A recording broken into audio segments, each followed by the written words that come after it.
día y bienvenidos a un nuevo episodio de Legal News, donde la justicia, libertad e igualdad, más que palabras, son una meta. Por eso el día de hoy hablaremos acerca del delito, la inasistencia alimentaria en Colombia. El día de hoy nos encontramos frente a un desgarrador caso. La historia de un menor de 6 años, a quien por esta ocasión llamaremos Juanito. Esta historia será relatada por su padre, Carlos Monge, quien nos está... Para el tema de hoy, inasistencia alimentaria, les hemos traído un caso único. Y para eso contamos con la presencia del señor Carlos Monge, el papá de Juanito. Muchas gracias a Legal News por su invitación. Mi nombre es Carlos Monge.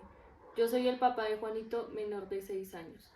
Y mi mujer no me ha querido colaborar con nada desde nuestra separación.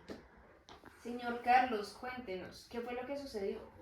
Bueno, pues todo empezó el 1 de abril de 2013, cuando mis papás me contaron algo que jamás esperé que sucediera. Ay, Lucho, me preocupa mucho el niño. Hace días no sale de esa habitación y la profesora me dice que ya no tiene amigos, que no juega y no quiere hacer nada. Yo no sé, mija, pero desde qué días el niño llegó con unos morados en las piernas que me tienen muy preocupado. Deberíamos hablar con él. ¿Te gustó la comida, Juanito? Sí, abuelita, muchas gracias. Tienes que alistarte, tu mamá llega por ti en 15 minutos. No, abuelita, por favor, no la llames, no. ¿Por qué? ¿Qué No. pasa? Es que Juan? ¿Qué pasa? Juan Pacheco, el novio de mi mamá, me pega y llega borracho a la casa todos los días. ¿Por qué no nos habías contado? Porque mi mamá me dijo que si les contaba me iba a pegar. Nos vamos ya para el ICBF. El ICBF, por medio del acta de reintegro expedida el 3 de abril del mismo año por la Defensoría Quinta de Familia Regional del Huila, dentro del proceso administrativo de restablecimiento de derechos del menor, ordenó la reubicación de este en el hogar de sus abuelos paternos y posteriormente asignó la custodia y cuidado personal al padre. El anterior proceso inició con la acción de denuncia presentada tanto por los abuelos paternos y maternos del niño, ante su evidente estado de depresión y el riesgo que presentaba por convivir con Juan Carlos Pacheco, pareja de su madre Cielo Rocío Perea Valderrama, quien lo golpeaba y permanecía en estado de embriaguez. Pero la historia no llega hasta aquí. Desde ese día 3 de abril, mi mujer se ha abstenido a entregarle alimentos al niño. Y para el colmo del caso es que ella es odontóloga de profesión. Llegó a tener incluso 3 consultorios con sus respectivos empleados. Mi hijo Carlos tiene razón. Esa mujer tiene un apartamento con parqueadero en el condominio de La Gaitana. Tengo el certificado de tradición y libertad que lo acredita. Nuestro equipo de Legal News intentó comunicarse con la señora Cielo y esta fue su respuesta.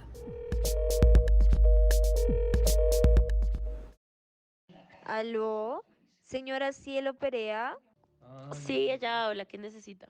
Señora Cielo, ¿cómo está? La llamamos del programa Legal News de la Universidad Militar Nueva Granada. ¿Será que usted tiene tiempo de contestarnos unas preguntas? Ay, señora, no me moleste. Lo que le diga Carlos es mentira. Por favor, respéteme y no me vuelva a llamar nunca. Señora Cielo, pero no se altere. Como vimos anteriormente, este es un problema muy preocupante, no solo por la integridad física del niño, sino también por su integridad emocional y psicológica. Pero afortunadamente, y gracias a la ayuda de nuestro equipo de abogadas especializadas en derecho penal, logramos ayudar a Carlos y a su familia. Por eso, acompáñeme a ver y escuchar una explicación más detallada del tipo penal inasistencia alimentaria, el cual podemos evidenciar a lo largo del caso. Las consideraciones que realizó la Corte también las abarcaremos. Claro que sí, Daniela. A continuación te explicaremos el tipo penal de inasistencia alimentaria, los pronunciamientos de la Corte para el caso en concreto y la sentencia que resolvió este caso. Primero te quiero explicar qué es la inasistencia alimentaria. Esta busca la protección del menor y pretende establecer una serie de derechos para los niños. Esta demanda obligaciones para ambos padres con el fin único que el entorno del hijo sea lo menos traumático posible.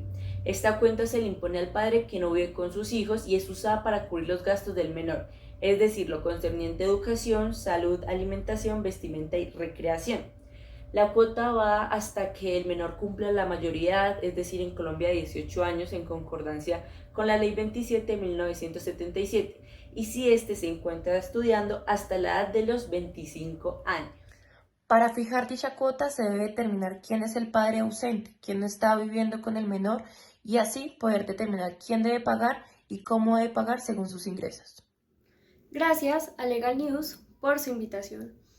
Una de las preguntas que los colombianos nos estamos haciendo en este momento es ¿qué pasa si la persona se rehúsa a cancelar la cuota alimentaria?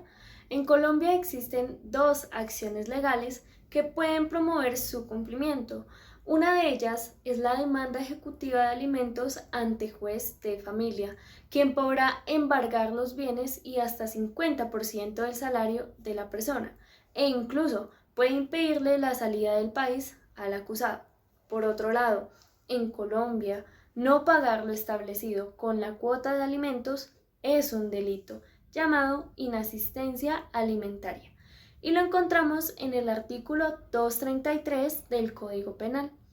En estos casos, la pena será de prisión de 32 a 72 meses y multa de 20 a 37 salarios mínimos legales vigentes cuando la inasistencia, como en este caso, se cometa en contra de un menor.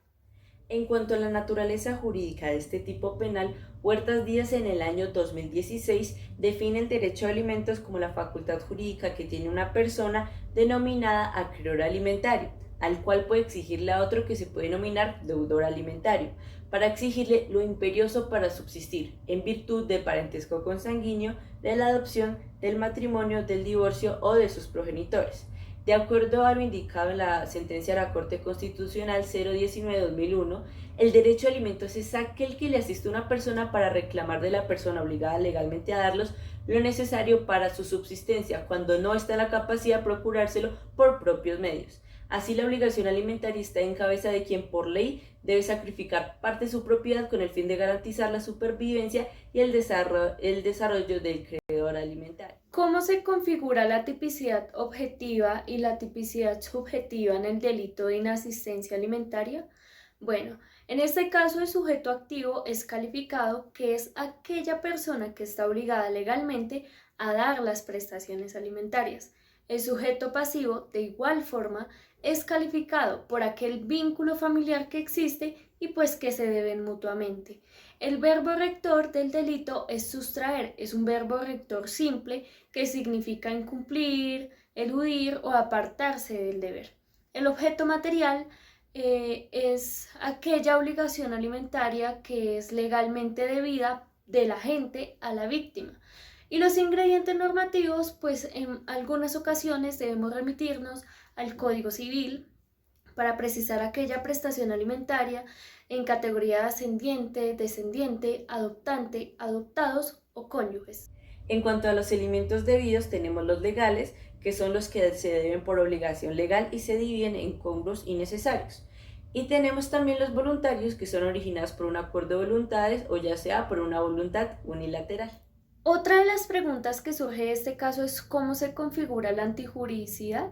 Lo que se sanciona no es la defraudación financiera del capital ajeno, sino que el delito de inasistencia alimentaria pretende proteger a la familia, puniendo la falta de cumplimiento total o parcial de los compromisos que emergen del vínculo de parentesco y que pone en peligro la subsistencia del beneficiario y la estabilidad de la familia.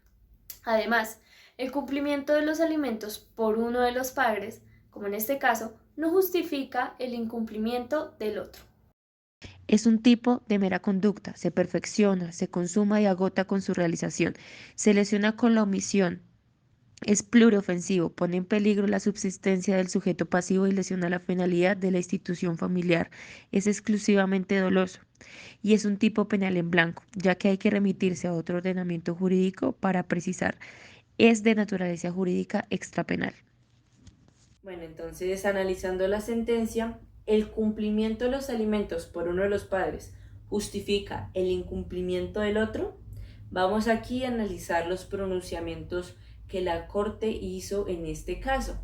La Sala ha definido como elementos constitutivos de este ilícito la existencia de un vínculo o parentesco entre el alimentante o el alimentado, la sustracción total o parcial de la obligación y por último la inexistencia de una justa causa, de modo que del incumplimiento de las obligaciones alimenticias debe producirse sin motivo o razón que lo justifique. Igualmente, siguiendo la jurisprudencia constitucional, ha precisado que el deber de asistencia alimentaria se establece sobre dos requisitos fundamentales: la necesidad del beneficiario y la capacidad económica del deudor, ya que éste debe ayudar a la subsistencia de sus parientes, pero sin que ello implique el sacrificio de su propia existencia. Mal puede pretenderse la exoneración de responsabilidad del acusado bajo el argumento de que no se han visto afectadas las condiciones mínimas del menor, puesto que la protección, el amparo, la ayuda y la manutención de los hijos es permanente, debe ser común y solidaria de ambos padres. Es importante tener en cuenta que para su estructuración no se exige una efectiva afectación al bien jurídico protegido, sino la simple probabilidad de un daño a la familia ante la falta de pago de los alimentos de la procesada. Esta circunstancia no elimina la antijuricidad de la conducta reprochada a la enjuiciada, pues se insiste en la subsistencia del menor si se ha puesto en riesgo o peligro, como también la unidad familiar. Está imposibilitado para procurarse su propia subsistencia, dependiendo de la asistencia de los demás miembros de su familia para vivir dignamente y congruentemente, lo que descarta la alegada ausencia de necesidad de obtener el auxilio alimentario de parte de su mamá. Entonces, si el padre cumple a cabalidad este rol, esta circunstancia no exonera a la acusada el deber de suministrarle a su hijo lo necesario para su subsistencia. Máxime también, pues, si la acreditada está en la capacidad económica para hacerlo. Adicionalmente, la obligación alimentaria también comprende el amor, la salud, la seguridad social, la alimentación equilibrada, la educación, la cultura y además la recreación, entre otros aspectos que garantizan el desarrollo armónico e integral de los infantes y los adolescentes, sin que la acusada se los hubiera proporcionado a su hijo. Por razón de los derechos fundamentales de los niños, los padres están obligados a suministrar alimentos a sus hijos sin necesidad de que una autoridad judicial o administrativa se lo imponga. Es algo que se debe surgir de la naturaleza de los sentimientos de amor, que se dice prodigiar por los hijos. Entonces, pues finalmente la sentencia, la Corte resolvió negar la solicitud de prescripción de la acción penal presentada por el defensor de la procesada y también confirmar lo demás de la sentencia impugnada, es decir, que ella deberá cancelar la debida cuota alimentaria para su hijo. Muchas gracias. Ahora hablaremos qué encontramos en materia de normatividad actual en cuanto a la inasistencia alimentaria. La inasistencia alimentaria la encontraremos tipificada en el Código Penal, en el título de delitos contra la familia, en el artículo 233, en donde se habla que la persona que incumpla los alimentos debidos será sancionada inclusive con la privación de su libertad. También tenemos un referente en la sentencia C-267 de 1997 con el magistrado ponente Gaviria Díaz, en donde se dice que el fundamento de la obligación alimentaria es el deber de solidaridad que une a los miembros más cercanos de la familia. Finalmente, aunque nuestras respetadas abogadas lograron resolver este caso, no debemos olvidar las tasas y porcentajes de inasistencia alimentaria que marcan de manera negativa a nuestro país. Por ello, Legal News no desistirá de manera en la que no solo se disminuyan estos casos, sino que desaparezcan completamente, como lo haremos con la justicia.